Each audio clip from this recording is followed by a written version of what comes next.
The inheritance came out of nowhere. A distant, forgotten uncle I barely remembered passed away and left me an old inn, tucked deep within the misty woods of a village few knew existed. The details were vague, something about a family property long abandoned, a relic of a different time. I thought it would be simple. Check the place out, take a few pictures, maybe consider selling it to whoever still wanted to visit a place like that. It wasn't even easy to reach.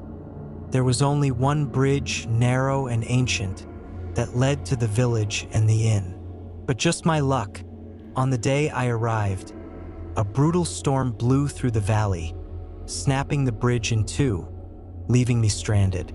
I'd arrived just before the downpour, but by the time I reached the inn, soaked and shivering, I knew I'd be here for a while.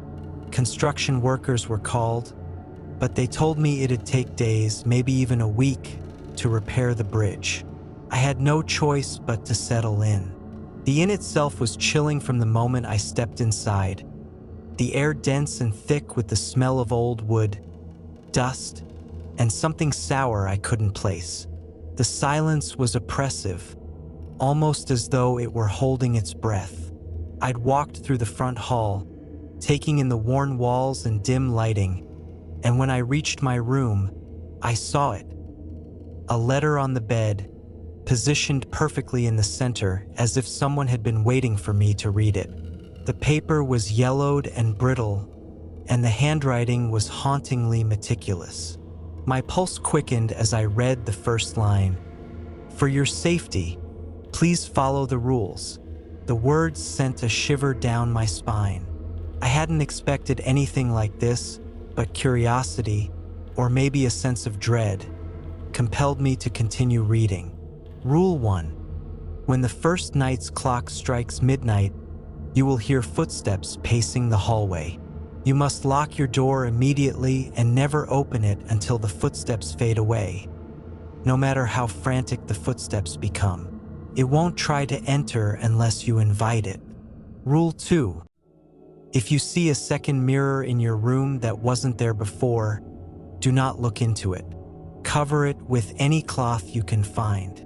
The reflection inside doesn't belong to you, and it's waiting for a moment of eye contact to cross over. Rule 3. Sometimes at exactly 3 a.m., the whispers will start. You'll hear your own name called from the darkest corners of the room.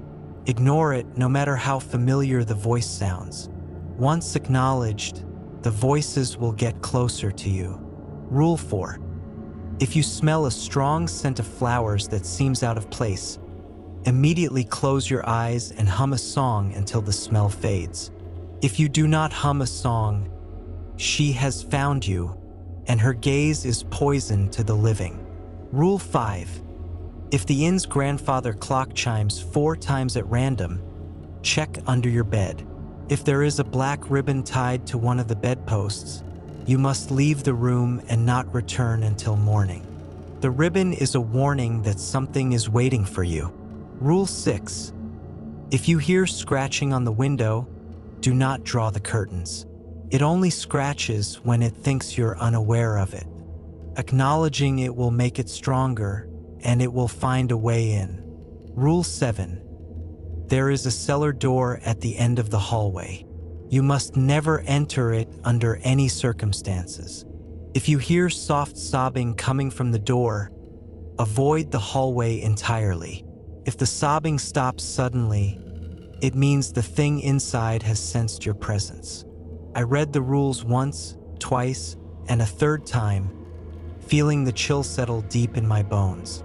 There was no way this could be serious. Some kind of prank, maybe, or a local legend someone had turned into a joke to scare outsiders. But alone in that room, with only the dim light of the single bulb hanging from the ceiling, it was hard to dismiss the sense of dread that had wrapped around me like a shadow. I forced myself to unpack my bag, trying to focus on anything other than the gnawing unease that lingered after reading those rules. Outside, the rain lashed against the windows, the storm seemingly worsening as night descended. My phone was nearly dead, with no reception to call anyone for reassurance or a reality check. Every creak of the floorboards, every subtle shift of the shadows made my skin crawl.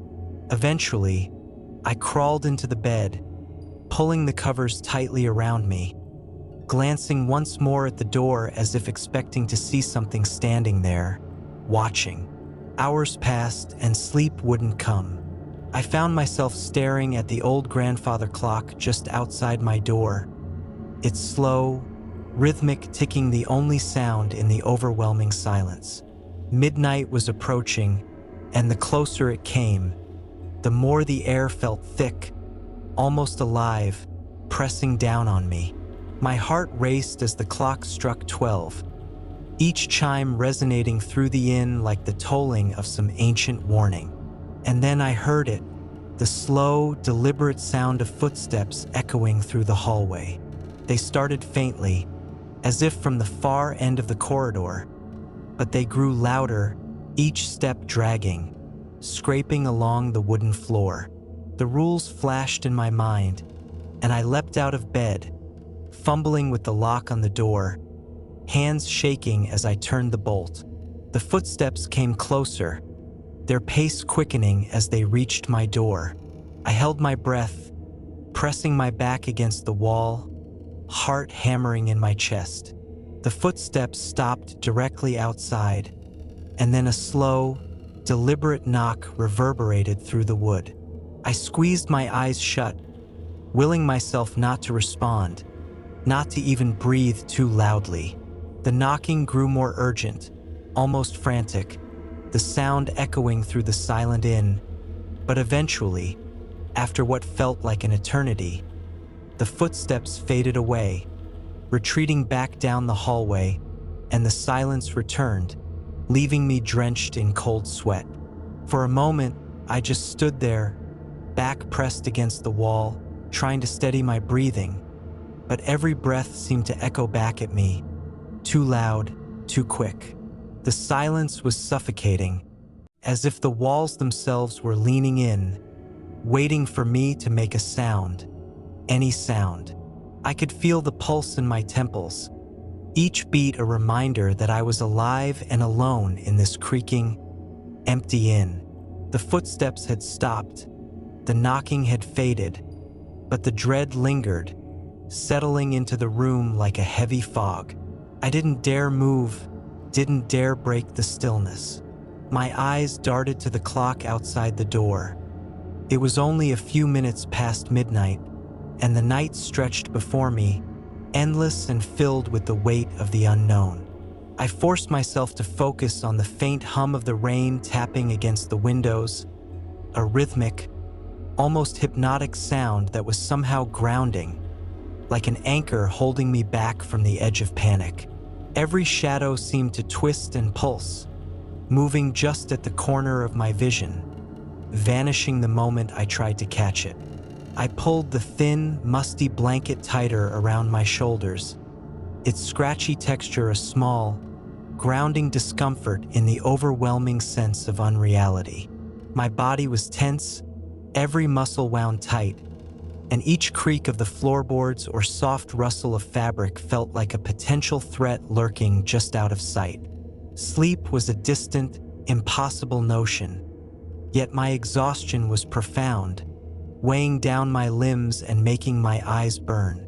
I tried to tell myself that what I'd heard was some trick of the mind, a leftover of my overactive imagination, but I couldn't shake the certainty that those footsteps had been real, and that whatever had walked the hall had been something far beyond my understanding.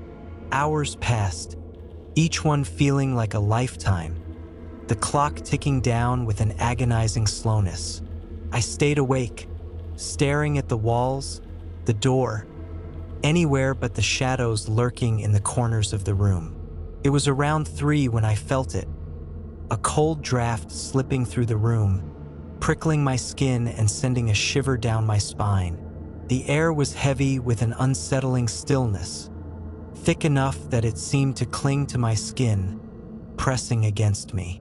I strained to listen, heart pounding, and then I heard it, faint at first, almost like a whisper caught in the wind.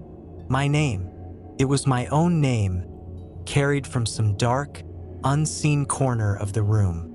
I froze, every instinct screaming at me to look, to turn toward the voice, but the rule flashed in my mind. Rule 3, ignore it.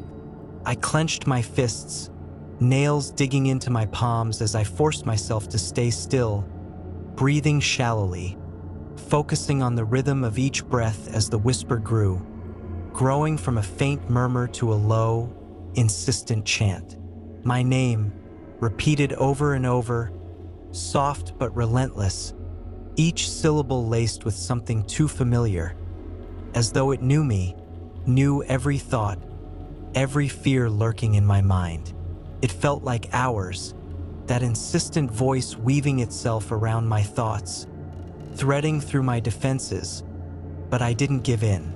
I stayed still, eyes fixed on a spot on the wall, refusing to acknowledge the sound even as it seemed to shift, growing closer, the whisper almost brushing against my ear. My skin crawled, the air cold and thick, but finally, just when I thought I couldn't take it anymore, the whisper faded, leaving behind an oppressive silence that weighed down on me, like something waiting, watching. I took a shuddering breath, unclenching my fists, feeling the sting of my nails imprinted into my palms. My entire body was tense, every muscle aching from the strain, and I felt as though I had survived some terrible trial. My eyes burned with exhaustion, but the thought of sleep was laughable. Instead, I sat there in the oppressive silence, feeling as if the very walls of the inn were watching, waiting for me to break, to acknowledge whatever was lurking just out of sight. My pulse echoed in my ears, drowning out the faint sound of rain still pattering against the windows, though now it sounded distant, almost muted, like the inn itself had cocooned me away from the outside world. There was no one I could call for help, no one who could come and shatter this suffocating isolation. The realization only tightened the knot of fear coiled in my chest. I took a few deep breaths, each one rattling out shakier than the last, and tried to focus on mundane details to keep myself grounded.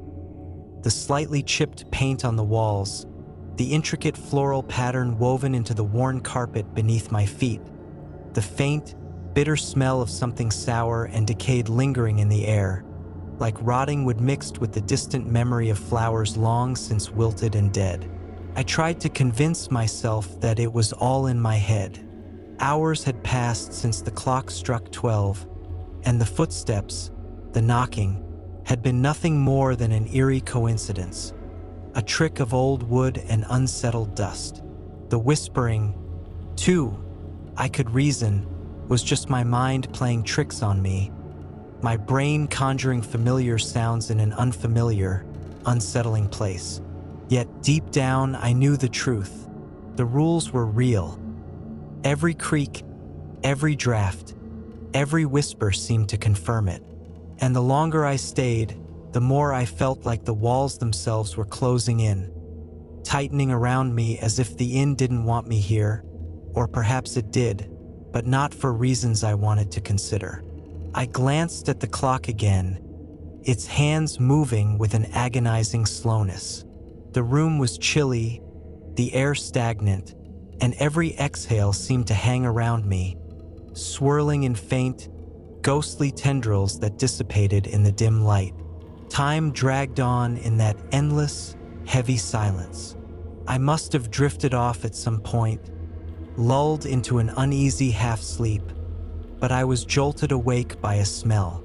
It was faint at first, a subtle scent that didn't quite belong, a sweetness that prickled at the edges of my senses. It was floral, almost sickeningly so, but there was something dark underneath, a sour, cloying undertone that turned my stomach. I froze, every nerve on edge as the scent grew stronger, filling the room with a thick, almost tangible presence. Rule 4 flashed through my mind with alarming clarity. If you smell a strong scent of flowers that seems out of place, close your eyes and hum a song until the smell fades.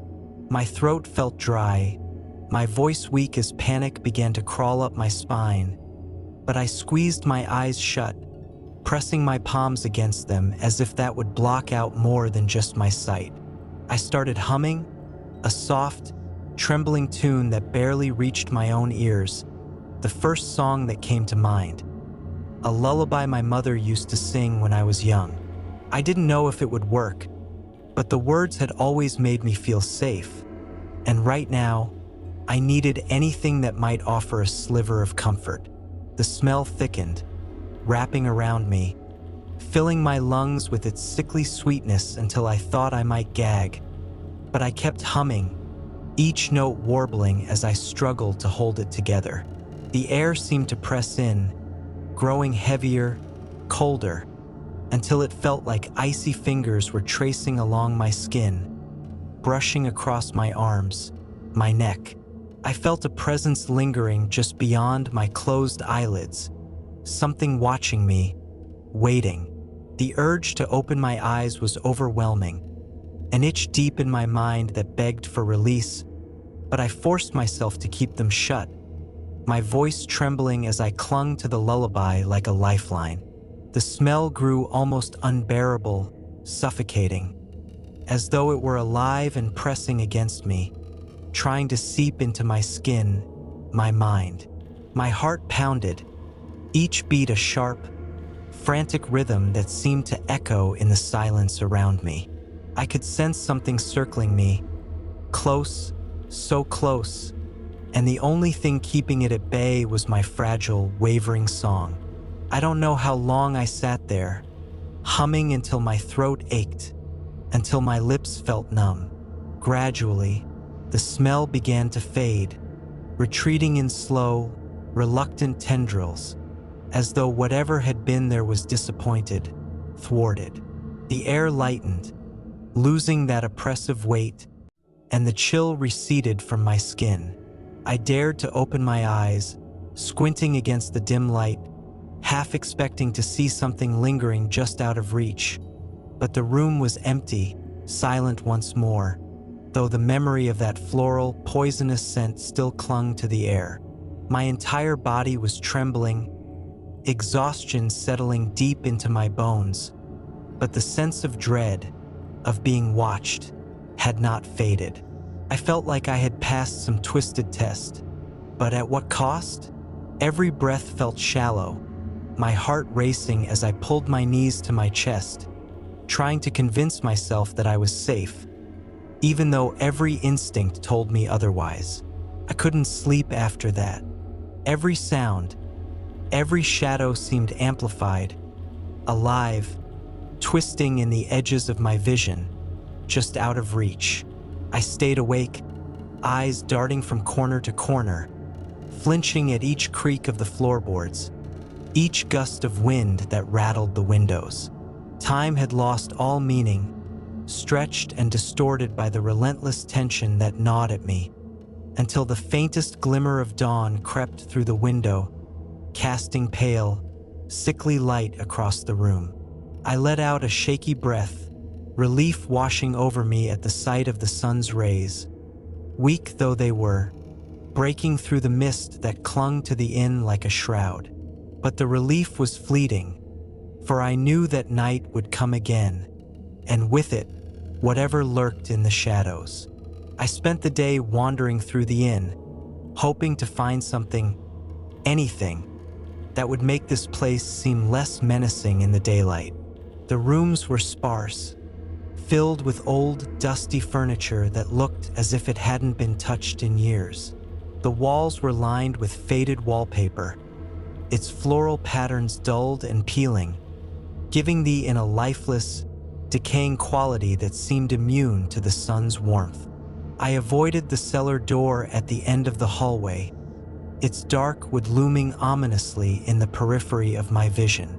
Even in the daylight, the door seemed to pulse with a quiet, unsettling energy, as if something on the other side was aware of me, waiting. As evening approached, a creeping sense of dread began to settle in once more, wrapping around me like a cold, unrelenting fog. I found myself counting down the hours, dreading the moment night would fall and the rules would take hold again. My hands trembled as I lit a few candles, hoping their flickering light would somehow ward off the encroaching darkness. The rain had stopped, but the silence was even worse.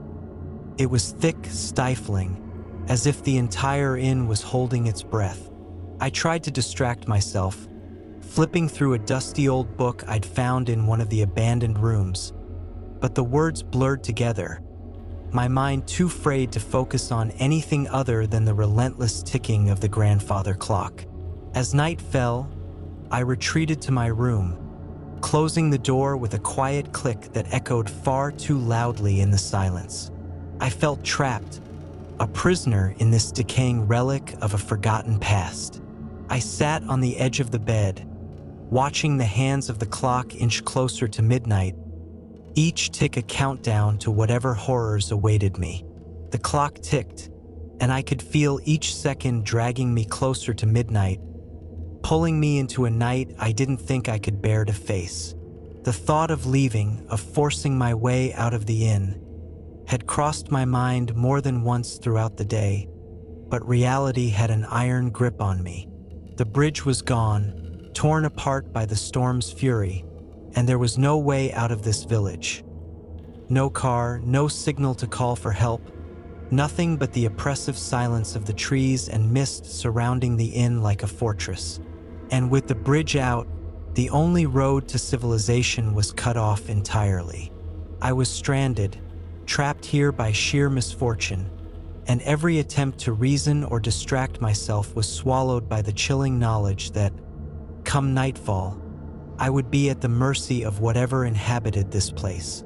I had called the workers the day before as soon as I saw the bridge split in two, my voice desperate as I begged them to hurry, to fix it, to get me out of here, but they had only apologized, explaining in their calm, detached tones that it would take days to bring in the proper materials and even longer to repair the bridge.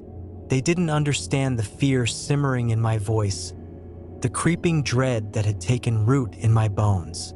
To them, this was just an old inn and a broken bridge.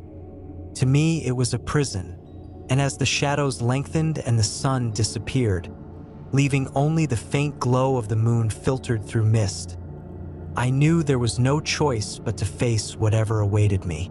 The alternative, wandering blindly through the pitch-dark woods, risking breaking an ankle or worse in the uneven terrain, was just as grim. I was trapped by circumstance, bound to this place until either the bridge was fixed or something else claimed me. The room had grown colder as the night deepened, a chill that seeped into my skin and nestled in my bones. I pulled the thin blanket around me, but it did little to combat the damp, penetrating cold that seemed to radiate from the very walls. Every breath formed small clouds in the dim candlelight, and I sat there unmoving as the grandfather clock's hands slowly crept toward midnight. My heart hammered in anticipation, the dread tightening in my chest like a vice. I had read the rules so many times they were etched into my mind, each word pulsing with a dark promise I couldn't shake. Midnight was coming, and I couldn't stop it. Finally, the clock struck 12, each chime ringing out in the silence like a death knell, echoing through the empty corridors of the inn. The sound reverberated off the walls, filling every corner, every shadow with a sense of foreboding so thick it was almost suffocating. Then, just as the last chime faded, I heard it, the footsteps, slow, dragging, relentless, coming from the far end of the hallway. My pulse quickened, a cold sweat breaking out across my skin as I bolted to my feet, rushing to the door and fumbling with the lock, my fingers trembling as I turned it until I heard the click that signified it was secure. I thought to myself how stupid I am, How was it possible for me to forget lock the door? I pressed my back against the door, my heart pounding so loud I feared it would give me away. The footsteps grew closer, each step a deliberate scrape across the wooden floor, echoing through the hall with a sense of weight, of purpose. The air grew thick, oppressive, as if something unseen was pressing down on me, squeezing the air from my lungs. I held my breath, biting down on my lips so hard I tasted blood, and listened as the footsteps stopped just outside my door. My entire body went rigid, my muscles coiled as if ready to flee, but there was nowhere to go. I was trapped, pinned in place by the proximity of whatever lingered just beyond the thin wooden door. A soft knock echoed through the silence, a sound so delicate, so patient, that it was almost mocking.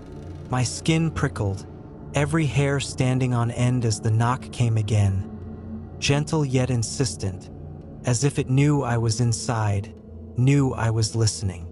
I clenched my fists, pressing them against my sides, resisting the urge to scream or beg or plead for it to go away. The knocks grew louder, more frantic, each one reverberating through my bones. And I knew that if I made even the slightest sound, if I so much as whispered, it would take that as an invitation to come inside. The knocking stopped suddenly, leaving only silence, but it was worse than the sound had been. The silence was thick, alive, buzzing with a tension that made my skin crawl. I couldn't hear the footsteps retreating. They simply ceased, as though whatever had been outside my door was still there, just waiting. The rules had warned me, had told me not to invite it in, but they hadn't prepared me for the absolute terror of knowing something was mere inches away, separated only by a thin, fragile barrier. I stayed that way for what felt like hours, pressed against the door, my breath shallow, my heartbeat loud in the darkness. I didn't dare move, didn't dare breathe too loudly, until finally, I felt the tension in the air ease, as though whatever had been out there had lost interest, had decided to move on. I slumped to the floor, my body weak with relief, but the reprieve was short-lived. Somewhere in the depths of the inn, I heard a door creak open, the sound echoing through the empty hallways like a whisper in the dark. I strained to listen, my ears catching the faintest hints of movement, a shuffling sound, like something dragging itself across the floor. My mind conjured images of twisted, misshapen figures creeping through the halls, their limbs bending in unnatural angles, their faces hidden in shadow. I tried to block it out, to silence the images, but they only grew stronger, more vivid, until I could almost feel the weight of their gaze upon me, their eyes watching, waiting. The hours ticked by in a tense silence, broken only by the occasional creak of the old wood settling, or the distant whispers that seemed to drift from the darkest corners of the inn. Every sound, every shift of the shadows made me jump, my nerves fraying with each passing minute. I was trapped in a waking nightmare, surrounded by walls that seemed to breathe, to pulse with a malevolent energy I couldn't escape. My mind felt frayed, unraveling at the edges, and the longer I stayed in that room, the more I felt like I was losing myself, as though the inn itself was consuming me, piece by piece. Eventually, exhaustion claimed me, pulling me into a restless sleep filled with twisted dreams and shadowy figures.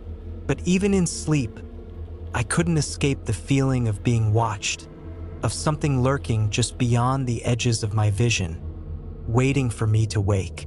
And when I finally did, I was greeted by the faintest glimmer of dawn seeping through the window, a fragile, pale light that did little to banish the darkness lingering in the corners of the room. I felt drained, hollow, as though I had left a piece of myself behind in the night, claimed by whatever entities called this place home.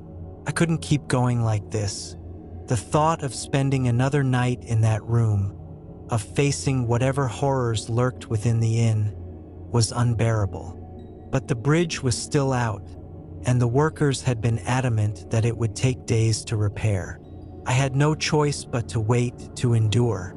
And as the day wore on, I felt the dread creeping back, the knowledge that night would fall again, and with it, the rules and their ominous warnings. I spent the daylight hours searching the inn, hoping to find something that might explain the strange occurrences, a reason for the rules, anything that could shed light on the darkness that seemed to inhabit this place.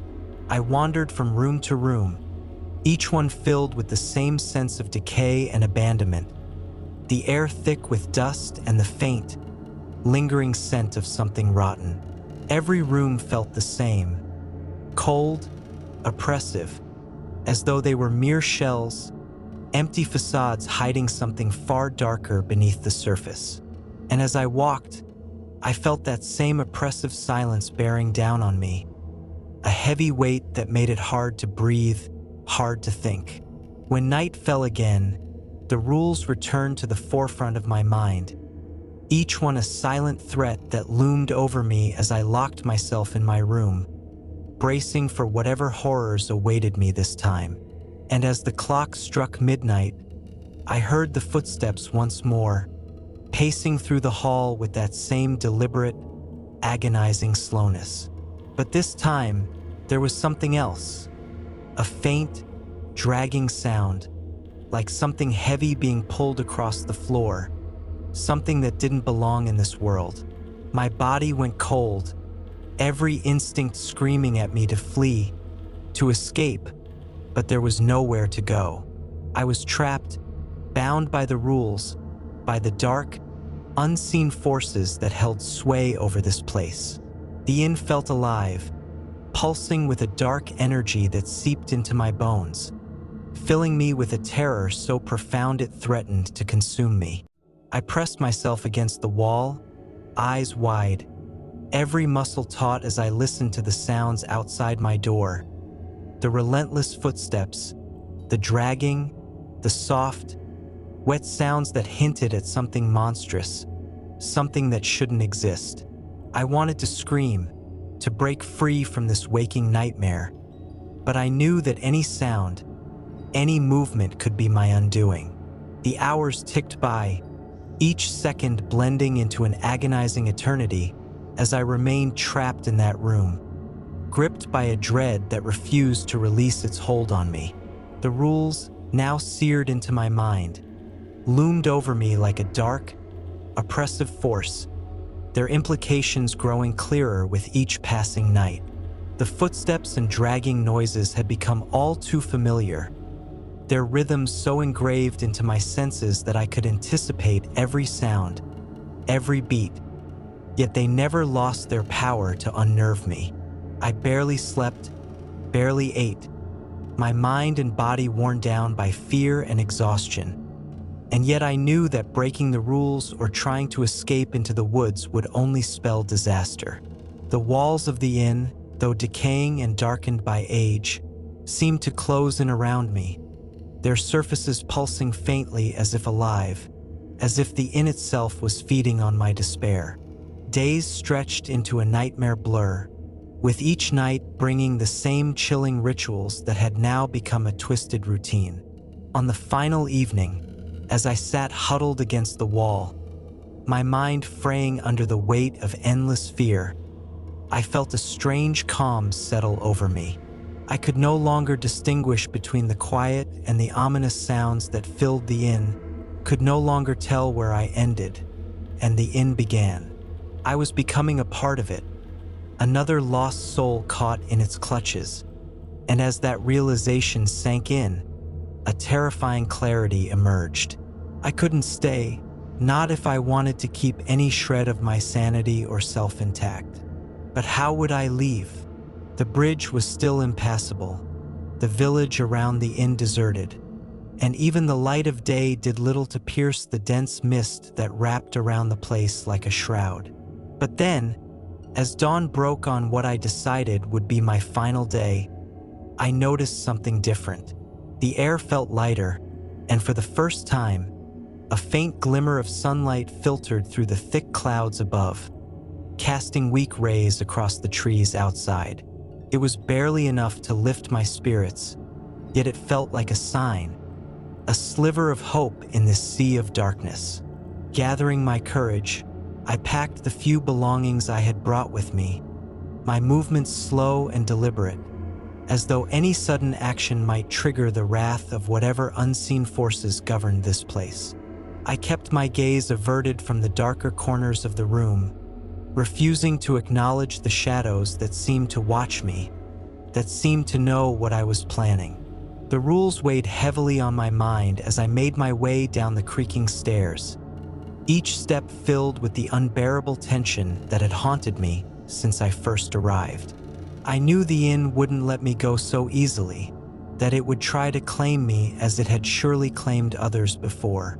My heart pounded as I neared the entrance, every instinct urging me to turn back, to retreat to the relative safety of my room. But I couldn't allow fear to control me any longer.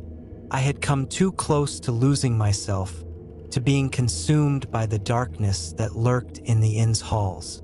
As I reached the front door, a strange feeling washed over me, an eerie calm that made the hairs on the back of my neck stand on end. The silence was so profound, so absolute, that it felt unnatural, as though the inn itself was holding its breath, watching, waiting to see if I would actually leave. My hand trembled as I reached for the doorknob, half expecting it to resist, to lock me inside forever. But instead, the door swung open with an almost mocking ease, revealing the mist-laden path that led away from the inn and into the dense woods beyond. I took one last look over my shoulder, and for a brief, horrifying moment, I thought I saw something.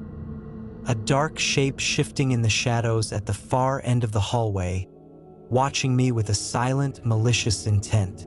It was a presence that defied description, an embodiment of the inn's malevolence, and I knew that if I hesitated even a second longer, it would claim me, pulling me back into the depths of its twisted world.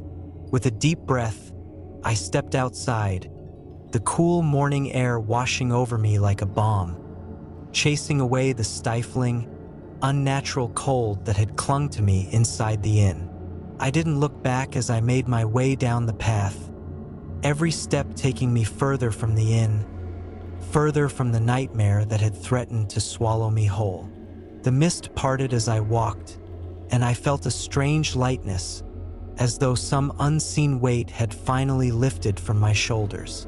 Behind me, the inn stood silent and still, its windows dark and lifeless, an empty shell hiding unspeakable horrors within its walls. I knew that I would carry the memories of that place with me forever, that the terror it had instilled in me would linger in the back of my mind, waiting to resurface in the dead of night. But I had survived, had escaped its grasp, and as the bridge came into view, now miraculously repaired, I felt a surge of relief so profound that it brought tears to my eyes. I crossed the bridge, feeling the solidity of each plank beneath my feet, grounding me in the reality I had almost lost. The village beyond was quiet, peaceful, its quaint buildings bathed in the soft morning light, as if the nightmare I had endured was nothing more than a dark, lingering shadow on the edge of consciousness. Yet I knew better. I knew that the inn was still there, waiting, watching, ready to ensnare the next unfortunate soul who wandered too close. As I walked away, I made a silent vow to never return, to leave that place behind and never speak of it again, lest its darkness somehow reach out and pull me back into its cursed embrace.